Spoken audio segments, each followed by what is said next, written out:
All right, everyone. Thank you so much for coming to today's virtual PD on SchoolCity. I'm excited to dive into the opportunities this assessment platform has for us, not just to do like traditional assessments, but maybe some outside the box uses that can connect us with our students and perhaps give them ownership over their own learning. I will be featuring a few books today, and I'm a reader, so I got to get you all reading. Um, and I'll have some links and stuff like that. In the chat box, you'll see that there is a link to a Google Drive folder. I've provided this link so you can get to this PowerPoint later with some more links in the PowerPoint and also some sample material that I've used years and years ago relating to what we're going to talk about. So without further ado, let's go ahead and look at the PowerPoint slideshow. I want to make sure that we're clear on just what we're going to be learning today, just like you would with a student. Our learning target is this: teachers can create SchoolCity assessments and provide narrative feedback, promoting student ownership of their learning. The second half of that, provide narrative feedback, promoting student ownership of their learning, is what's most important to me. Um, SchoolCity is just another great platform that helps us not have to slave over every question as we write our assessments. They're there for us, and they're actually pretty good questions, really good assessments. But the most important part that'll make this impactful and meaningful for you and your students is the providing narrative feedback part, so that students can take ownership over their learning. So that is a lot packed into a learning target. So let's unpack it by looking at our success criteria. And these are the things that or skills you'll need to be able to do in order to master this learning target. So teachers can create a SchoolCity item bank assessment by selecting appropriate filters, selecting appropriate items and texts, selecting an appropriate performance level, and selecting appropriate assessment settings. So we'll be looking at that. This is all easy stuff.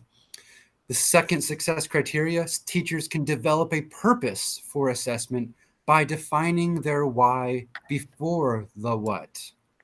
We'll spend some time looking at that. I stole this from NEFEC. And then our last success criteria: teachers can provide narrative feedback to promote student ownership of their learning. And this one's really close to my heart, and I'll have some stories to tell about that. So, are there any questions, clarifications needed for our learning targets, success criterias, any of that? Okay. So first, I'm going to try for the first time live with you a new tool that I saw get used yesterday in a training I had with NEFEC, and it's called Poll Everywhere. So if you'll go on your Chromebook or your phone, go to this URL, pollev.com/chrischaplin631. It'll take you to a page where I'd like you to answer question 1. We're just going to do question 1 today. I was going to do 2, but I think I'm nervous about it not working. So we'll try question 1, and this will create a Wordle for us. When you think of assessment, what word or phrase comes to mind from a teacher perspective? So I'd like you to click on that, and you'll get to this screen. Once it activates, you just type in your word or phrase in this box here, and then it'll start populating on the screen in front of you. So go ahead, put in a word or a very short phrase. What's the first word or phrase that comes to mind when you think assessment?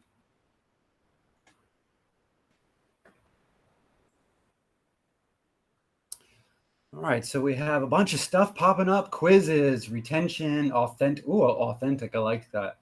Formative, good. Demonstrate, quick. Feedback, very good. Achievement, data. We love data meetings. Quizzes is getting really big. So is data. Wow. It's just interesting to see kind of where we all fall in together as we think about assessment. Just give you another minute or two. Oh, objective and subjective. Interesting. Standards. Very good. We're all about the standards. Work. Tests. Okay. A smiley face.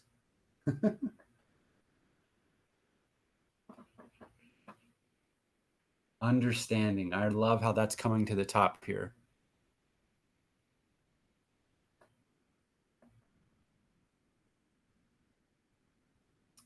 Okay, and we'll go ahead and stop now. I'll go ahead and lock that. This is a neat little tool that I enjoyed using yesterday as a learner, so I just wanted to share it with you all as a way to get us thinking about the topic of today. And if you need any help trying to learn how to use this, you let me know, because this could be useful for not only essentials teachers, but teachers in the classroom as a good, quiet way to get some collaboration, some building of our expected knowledge, or what we think we know, building background knowledge too. So let me go ahead and switch back my screen.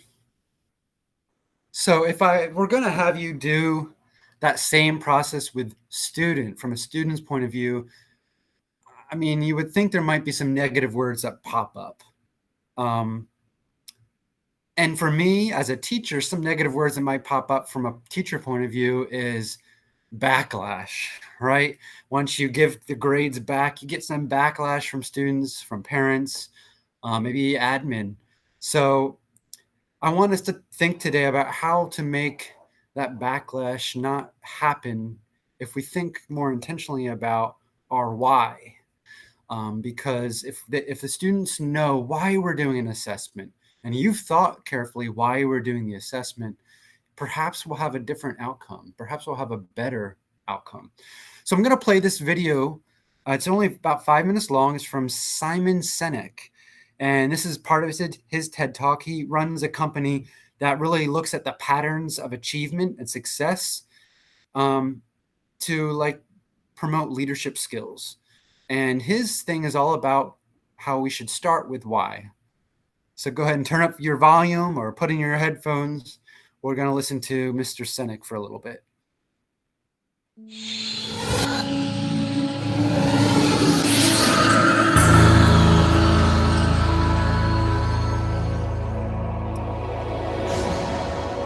Can we all hear this? I call it the golden circle.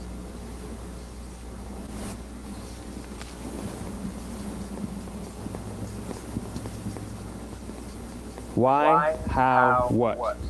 This little idea explains why some organizations and some leaders are able to inspire where others aren't. Let me define the terms really quickly. Every single person, every single organization on the planet knows what they do, 100%. Some know how they do it, whether you call it your differentiating value proposition or your proprietary process or your USP. But very, very few people or organizations know why they do what they do. And by why, I don't mean to make a profit. That's a result. It's always a result. By why, I mean what's your purpose? What's your cause? What's your belief? Why does your organization exist? Why do you get out of bed in the morning? And why should anyone care? Well, as a result, the way we think, the way we act, the way we communicate is from the outside in. It's obvious. We go from the clearest thing to the fuzziest thing. But the inspired leaders and the inspired organizations, regardless of their size, regardless of their industry, all think, act, and communicate from the inside out. Let me give you an example. I use Apple because they're easy to understand and everybody gets it. If Apple were like everyone else, a marketing message from them might sound like this. We make great computers. They're beautifully designed, simple to use, and user-friendly. Want to buy one? Meh.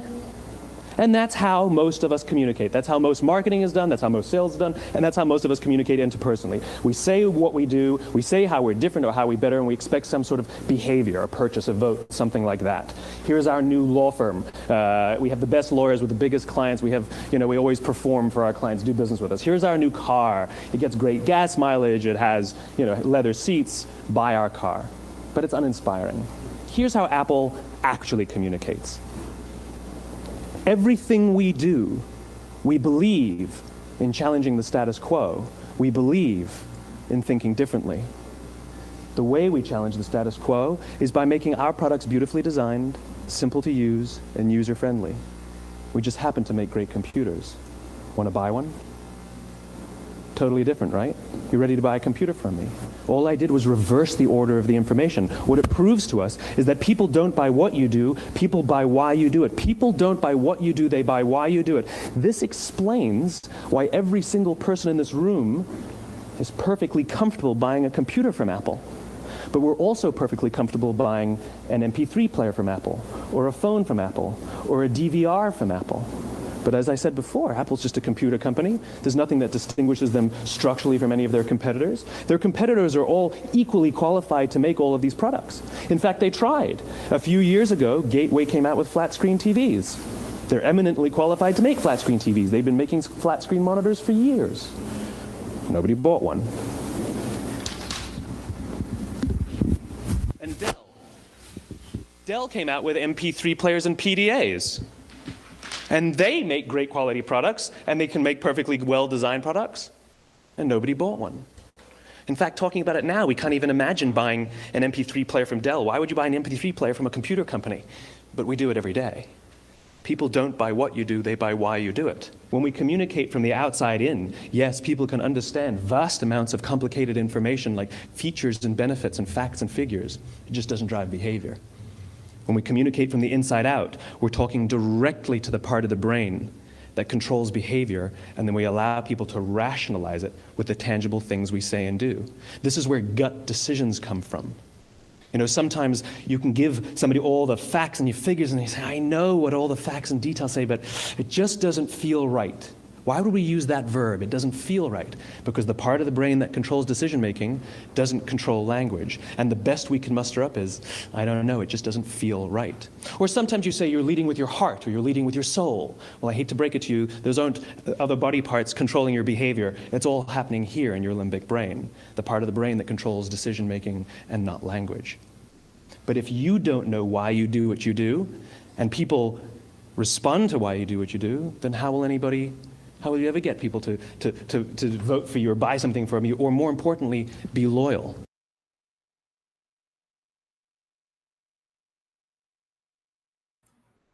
So I love that look at how the brain works and processes information versus how that information is used to make decisions. And as teachers, we are sellers. We sell a product, and that's our content, right? The skills we want our students to have. So we have to start thinking like Apple, thinking like Google, thinking like Disney. How are we going to sell what we want our students to buy and consume? And I threw up some questions throughout the video that might help you start thinking about applying this concept to your own teaching, and specifically to assessment. Because why do we assess? Why do we assess? So to think about that, I'd like us to look at some quotations from author Mark Barnes. Now, Mark Barnes, he is, let me turn my camera back on.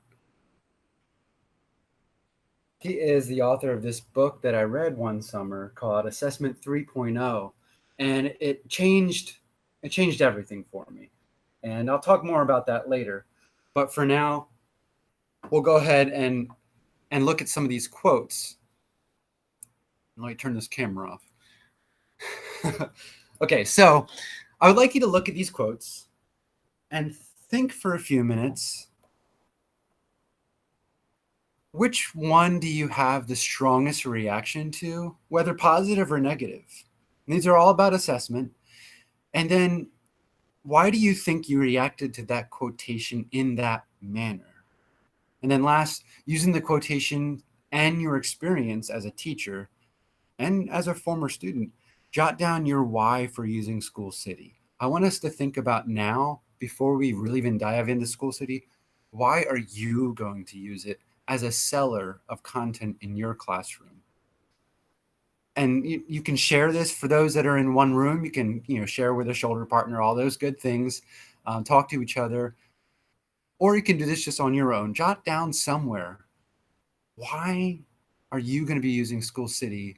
And use these quotes to inform your thinking right now, your evolving thinking about assessment. So I'll give you about 5 minutes to write and talk about that and these quotes and what your new why might be. And then we'll come back together. Are there any questions about this task? All right, Looks like we're good. Cool. So we'll go ahead and start our 5-minute clock now. As you're thinking, some of you might have a statement, a why statement now that's kind of formed. Go ahead and type that in the chat box if you're willing, so we can kind of see the evolving thoughts of our colleagues as we think through this topic of assessment and maybe try and change the way we think. All right, we're going to come back together in another minute or so. Thank you, Stephanie. Assessments will show me what I need to learn and what I already know so that I may grow.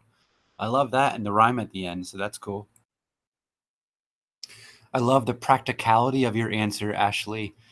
The kids just need to be familiar with online assessments and the form of the questions so that, we prepare them for the actual test. Great. And I love that you said fill in the gaps. That's going to come up later today in today's PD. And Chris Johnson, hopefully they are accurate. That's really important. And that's why I think SchoolCity is a great opportunity for us, because we know there's some reliability. We hope that there's some reliability in these questions, that they've been vetted, instead of just us teachers making them up. Yes, Ms. Ferris, it's all about reteaching. Okay, so we've had some time to kind of think about our assessments with those quotes in mind. But now we're going to look at SchoolCity and actually start creating an assessment. Now I'm going to make a model assessment, but periodically I'm going to stop and you're going to make an assessment. If you're already really familiar with SchoolCity, you shouldn't be here. But if you can still play along at home as well, I do suggest you participate in the process. Learning is part practice and then someone over your shoulder giving you feedback as you go. Now, obviously, I cannot give you feedback as you go, except unless you ask a question. But at BMS, Miss Dowd is pretty knowledgeable about it. So if you have a question, please let her know so she can give you some feedback. As we do this, though, I think what's going to make this meaningful for us is this.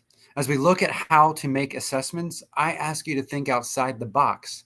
Think about how this platform can help you better sit with or beside your students to explore what is valuable. I'm just going to go back to those quotes. And one of my favorite ones didn't actually come from Mark Barnes. It comes from Grant Wiggins, another educator. And he said, assessment is derived from assidere, or I don't speak Latin, to sit with or besides. It is something we do with and for a student, not something we do to them. So as we look at SchoolCity, SchoolCity, as we're kind of in our infancy of using it at Bradford County. So far, it's been used as a quiz. You go take it, and then we get data back. And teachers are changing their teaching based off of the data, hopefully.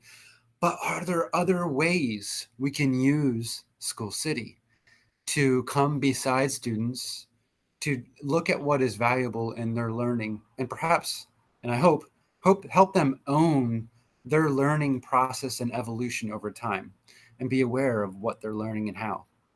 So that is the hope here, and that's what I hope you can start thinking about as we go through. So let me pull up SchoolCity. All right, first we're going to look at the filters. So I'm keeping that quote that I want you to think about as we look at all of these items, and these are the success criterias from before, if you notice. But we're on filters. I want you to think about that quote, and we'll be doing a practice in a moment. But let's go ahead and switch over to SchoolCity and actually start making an assessment here. And apparently everyone's making fun of Ashley Dowd at BMS. Poor Ashley. Okay, so I'm going to go click my assessment tile. And I love the simple aesthetic layout of SchoolCity. So if you haven't gone in here yet, you can customize the colors and what tiles are here, what comes up in the launch pad. But for now, I'm going to go here and do create assessments. Now, there's lots of different assessments here, but I'm really only interested in the item bank for now. like I said, we're kind of in our infancy in Bradford County for using SchoolCity. So let's just stick with this version of an assessment for now. And really, this is the one I'm most comfortable with. I still don't know everything about SchoolCity. I'm a learner just like you. So I'm going to click Item Bank. And this is where it'll ask you to put your assessment in information. I'm going to do sample assessment 1. And it's going to go to all the students with my subject. It's important to choose your subject because that loads the standards that are appropriate for you later on. And now I'll click Next. Let me catch up on the chat box, see if there's anything I need to respond to. Yes, the high school uses USA Test Prep for their assessments. And that's fine. It's similar to this, but I find the questions are not as standards aligned. But the assessments on here, I find a lot stronger. So yeah, if we can start switching over to SchoolCity, I think that'll only benefit you and the students. So I'm on filters. You can search by criteria. But really, I think it's most effective to search by standards because everything we do should be standards driven. So for now, I'm going to go 910, and I get to choose my standards cluster. In ELA, we have a few clusters. In history and science, you have your own clusters, although many may not know, but when the Common Core or the FSA came, they came with ELA standards for history or social studies, science, and so on. So you science and history teachers out there, you could access some literary or literacy-based history standards in here that you just might not know about. Okay, so I'm going to go ahead and do reading literature. So I've made my assessment. I've set my filter, and now I'm going to choose my specific standards. I think this week I'm assessing on craft and structure standards.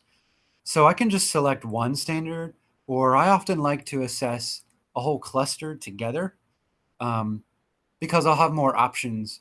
Look at all these options. There's 411 questions on 2.4. Wow. I don't want to search through all of those. So I'm going to give you a way to help you to not have to search through 411 questions.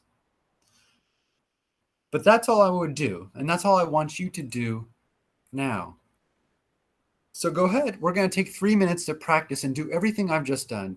Set up your assessment and set your filters. Filter the specific standards that you want to search. Don't click the next button until we come back next time. So 3 minutes, and then we'll move on from here. If you have questions, Chris Johnson, then just come up with a different sample assessment.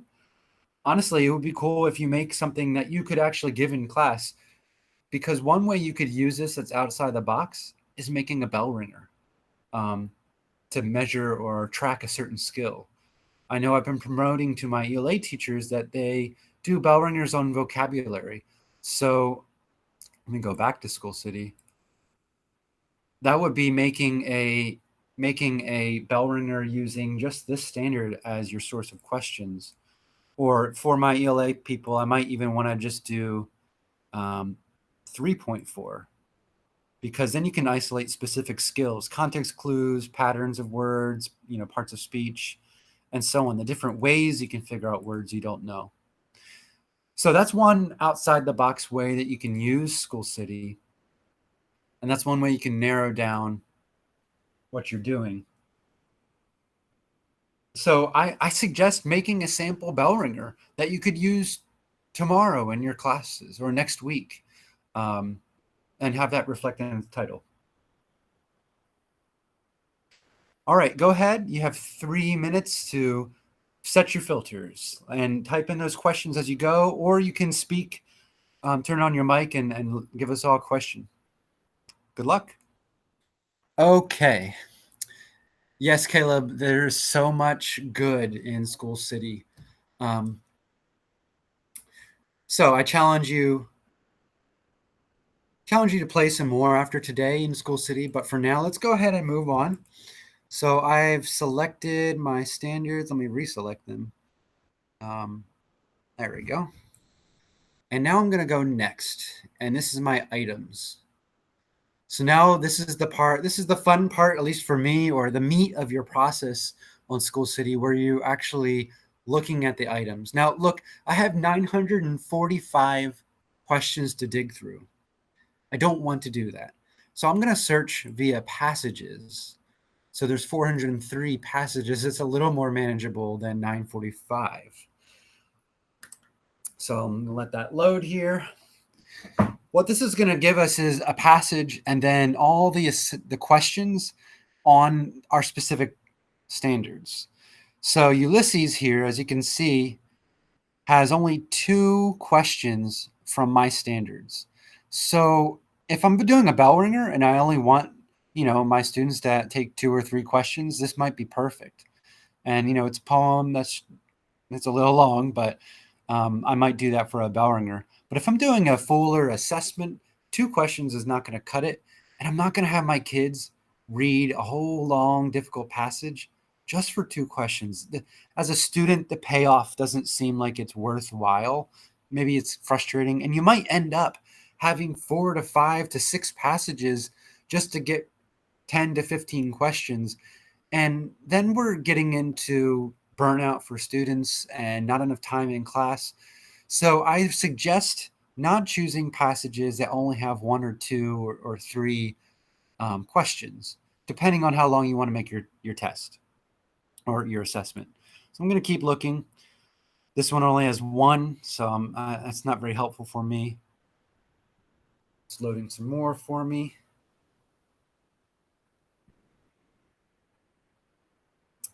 Electric fish, that only has 1 as well. Ooh, this is tough pickings. And this is just the longest part of this process is just finding what you need and what works for your purpose, for your why. I'm going to go ahead just for the purpose of our work today and time and select these 2 items for the Robin Hood passage. And I can see that we have this question here. And notice when I select the question with that checkbox, it tells me what standard is taken care of. And by the end, I want to try and have, as many of my standards covered and hopefully in an equal amount. Unless my data previously has shown students are weaker in another question than, and weaker in one standard versus another. Okay. And just for the sake of this, I'll go ahead and just do that one. So I've selected my questions. I just got a question from Ashley Dowd.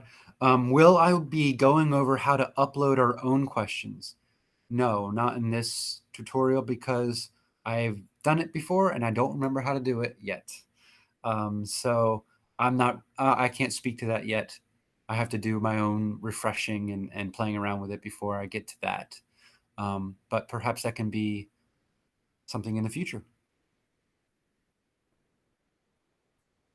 Okay, I do want to mention, yeah, let me mention that in the next screen. So I've selected my questions. I'm going to go to next. Now this is the summary.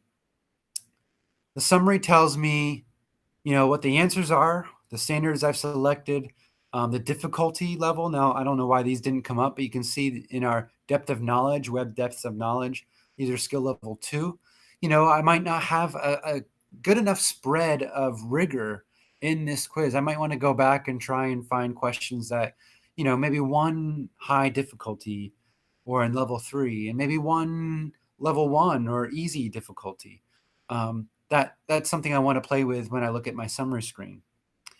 But something else that might come up, you might have a question that is a short response that students actually write in. That'll show up because they won't have, multiple choice options here. I try and avoid those sometimes just for my own sanity. I can check those in other ways on, Google Classroom or on Google Docs or whatever platform you're using. But that is an option here as well. I just want you to know that that might come up. You can affect how many points each question is worth, and then I would click next. But we're not going to do that. Right now, we're going to have you go ahead and do what I just did, search through, assign your items, and look at your summary page, and then we'll move on. So take about 3 minutes to go ahead and do that. All right, we're coming back together in about 10 seconds. The next step will be very, very short, so let's go ahead and do that now. So our next step is doing the performance level. Now, the performance level used to always give me issues, and when I got my trainings, the trainer didn't really tell us how to fix things. I found a workaround, but it wasn't always consistent.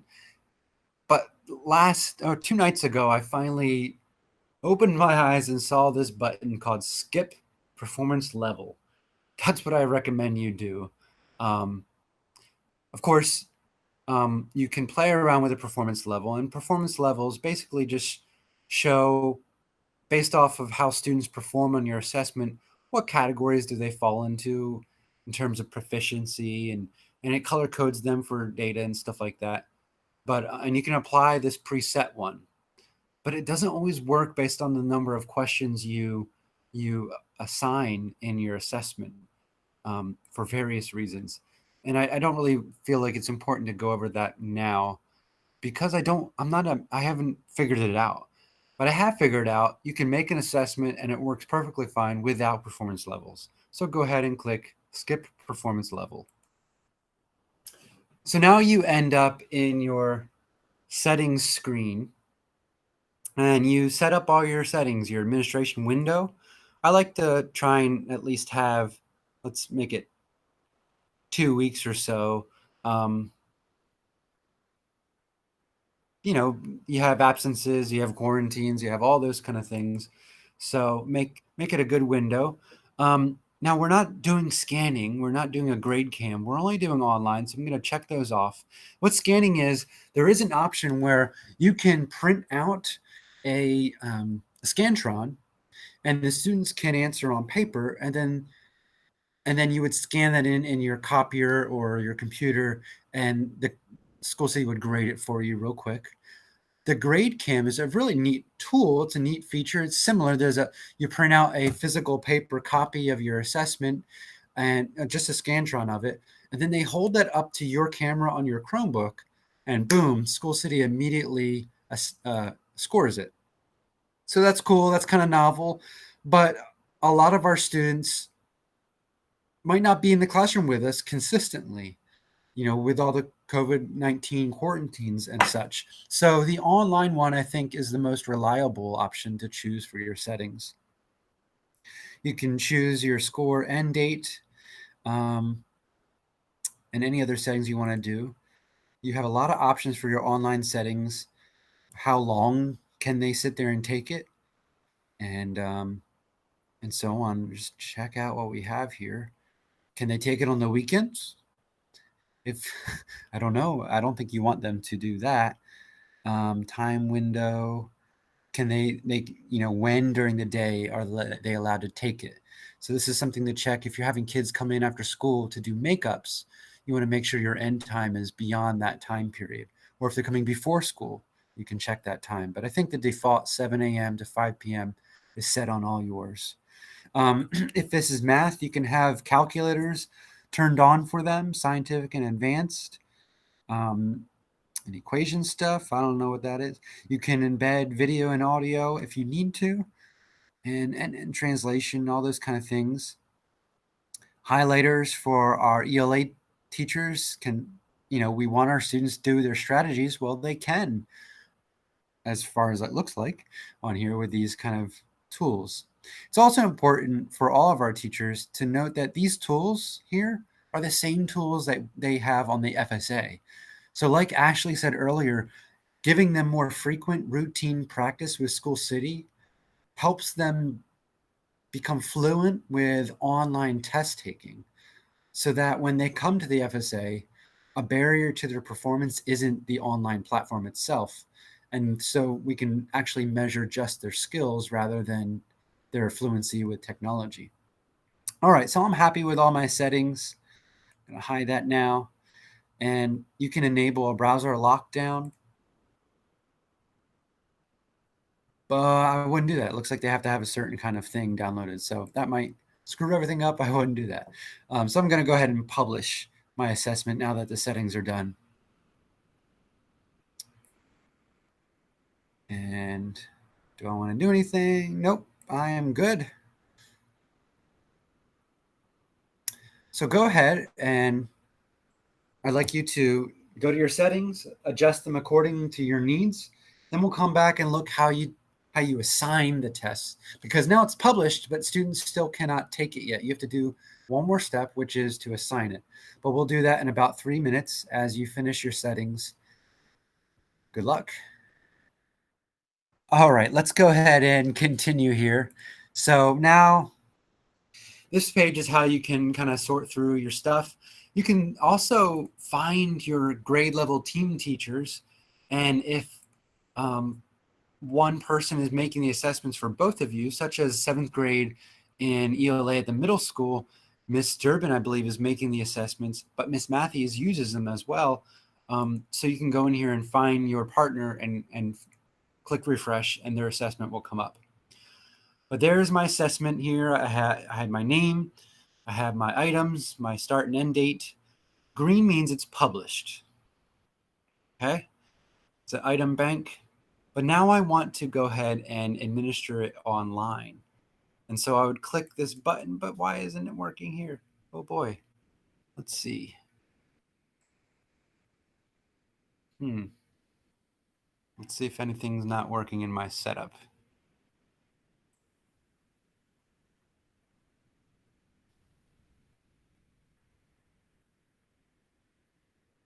Everything looks good. Maybe it's my date. I'm going to put it to a better date. It's today, the 17th. And we'll make that through next week. Maybe that's why it's not working. Can't assign it because it's not within the window, perhaps. There we go. Okay. Problem solved in the moment. So now we know, make sure you can't assign it until you are within the window. So like I said, you want to assign it to your students. So you'll put online admin, that little computer screen, and click that. And that comes up. Let's load. I'm going to make it, I have to select my teacher. Let's see. It's going to be a little different for me because I have district access. So I don't want everyone. I'm just going to do, let's see. I'll do Miss Dowd's English class at the middle school. And yeah, just that period of advanced English. So now I'll click refresh. Now I see all of her students here come available to me. And you can assign, let's say you have a student that is maybe tier 2 and they need some specific practice, and you've created a specific small little practice that isolates a skill for them after they've taken a bigger assessment. You can select a certain student and then activate the test for them. But if you want to do all your students and you don't want to just click all that, you do this little button here, and that activates it for everyone. If students, you can see their time situation there, all that kind of stuff, what functions they have, and that they're inactive. But now I'm going to make them activated. So now they can take the test. When they log into SchoolCity, the test will appear for them, notice that they're active, and we're ready to go. So that is how you activate or assign the test. I'm going to inactivate these now so they don't come in tomorrow, because is my reason. So that's SchoolCity. But like I said, I couldn't just make the meat of this PD about SchoolCity and just the rote robotic way to make an assessment I want to cover the why and maybe a way to make this more meaningful of a process for you and your students. So I would take a moment. In fact, we're going to take about 5 minutes, and I'd like you to brainstorm with your people around you or just with yourself. Brainstorm ways in which you can apply SchoolCity outside of a traditional assessment use or purpose. How could SchoolCity become a routine tool to prompt feedback and student ownership of their learning in your classroom? And again, refer back to that quote up here or my challenge up here. I challenge you to figure out how to use this as a way to sit with or beside your students to explore what is valuable about their learning, not just the outcomes of the test, but their learning. How can you use SchoolCity in that way? So I don't have all the answers for that. I gave one about like bell ringers, but I'm sure there's a lot of other ways in all the different disciplines that you have out there to think outside the box and use this platform in that way. So I'll give you 5 minutes, start brainstorming, and then we'll move into something called narrative feedback, which completely changed my classroom. And I'll tell that story in 5 minutes. And yes, Mr. Corona, thank you so much for putting some of your ideas in there. And you guys should follow suit. If you come up with something, put it in the box so we can share it together as colleagues and build our knowledge together as we figure out different ways to apply this technology, except, outside the realm of a traditional quiz or a test assessment. Hillary, that is awesome. Yes, an assessment doesn't have to automatically go in the grade book. Of course, we have to have so many assessments in the grade book per quarter, but not every assessment has to go in there. It might just be for students to self-assess their growth in the skill and maybe keep a chart of their growth over time. Great idea. I think 5 minutes might be too much time for this situation.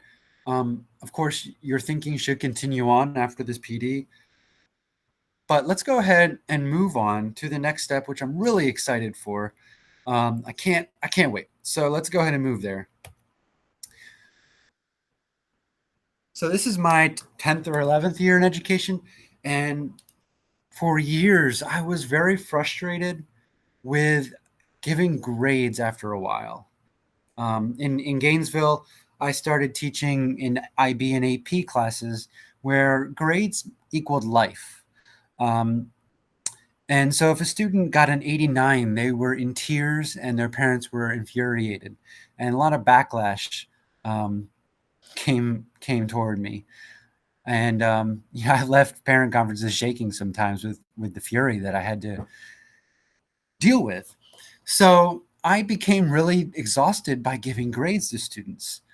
And I also found that the students, when I handed back an essay, they looked at the grade and never considered their learning. Hey, Sherry. So I knew my first year at Eastside High School, I was teaching IB students, these high-performing students, and they were stressed. I mean, I knew Fridays I gave timed writings where they had to write a whole essay in 50 minutes, and then I scored it and gave it back Monday. And I knew Monday I had to come with tissues because boys, girls, didn't matter who they were crying. And but the feedback was important because they needed to see how they were progressing over time, immediately. And a lot of the students were getting C's on these, and which is great. These were 15-year-olds taking an AP class. So I was actually delighted that they were performing, average on these AP assessments. But the grade and their anxiety about the grade got in the way of learning and ownership of their learning. And so I knew I had to do something different. So I started researching online and found information about schools, entire schools in Texas that went gradeless. And that's when I found Mark Barnes' book about Assessment 3.0. I started handing back essays and assignments with a symbol on the top, like a stamp, or I sketched a picture of Pikachu. And so that symbol corresponded to a grade, but I wouldn't tell them what that correspondence was until they read my feedback. And my feedback was in the margins like we all have done with a red pen, and they circle things and write what was wrong here or what could have been better. And that helped a little bit refocus them, retrain them to look at their learning rather than their numerical grade. But it still didn't have the effect I wanted, because eventually they were just kind of waiting me out to the end of the period when I revealed the key to reveal what did Pikachu mean or what did a triangle mean. So over the summer, I got some books and I just read endlessly to try and figure out, is there a better way to grade and give feedback to students? And so Mark Barnes' book, Assessment 3.0, is one of those that really helped me. And we'll talk about the narrative feedback structure that he provides in this book. I also went to Hacking Assessment. There's a whole hacking education series. All the books are super short because they are just distilled to the practical steps and tools, and they're great, great, great, great. And then I also wanted, because I wanted to empower my students to have structures to give feedback to each other, because I knew there was no way that I could give meaningful feedback to every kid every time, every day, on every assignment. That it's just not possible. But they can do it themselves, and actually that enriches their learning by having to be the teacher, put on that teacher hat. So we're not going to look at anything from hacking assessment or the student peer feedback right now, but we are going to look at the narrative feedback structure that Mark Barnes gives in his book, Assessment 3.0. So yes, Jose, they needed top score, and so did I. Definitely. So I'm going to go ahead and share my screen again, turn this camera off. Okay, so in Mark Barnes' book, he gives me this structure called narrative feedback, or he also calls it SER2, SER2, which is when a student gives you back an assessment. It could be multiple choice, it could be writing, it could be any kind of assessment or assignment or student task. You summarize. You just start with an objective summary, a sentence. Objectively summarize what the student accomplished. Just flat out describe it. But don't color it with judgment. So no signifiers of whether they did it right or wrong. Just what do you see? Like a scientist, right? You're just writing what you observe. Then explain the gap between what they accomplished and the standard or the expectation that we're measuring them against. Now, for this to really be effective, they need to be clear on what the standard or the expectation is. That's why it's important to do learning targets and success criteria. So you would summarize what you see objectively. You would explain the gap between what they've accomplished and what they need to still accomplish in the future. Then you redirect them to learning in order to fill that gap. And you want to give them a specific instruction or a specific further practice that will help them build a skill. Now, I'm guilty, and I know a lot of English teachers are guilty at finding 15 things wrong with an essay, everything from capitalization to thesis statement structure. But it's most effective to give the fewest redirections as possible so students can focus and fix that. And then last, and this is what I really loved about Mark's philosophy, is resubmit. Give them grace to have an opportunity to resubmit that same assignment with the redirection fixed. And then you can redo this process again. So that really transformed my teaching. Because like I said, my first year at Eastside with IB and AP students, it was rough. And I started with the symbols on the essays. But then I read these books. I contacted and went in over the summer with my admin and said, I really want to try not giving grades next year. And they looked at me like, huh? And I knew I had to put a grade in the report card, but I didn't want to put grades on assignments in my class. I wanted to use a rubric to show whether students mastered, developed, or they're still beginning in their skills. So I wrote up a letter for parents and everything like that and described this whole process, this SER2 process. And then I had students throughout the first semester go ahead and start going through this process. And I wouldn't give this detailed feedback on every assignment, But on the major ones where I would get my most bang for my buck, I would.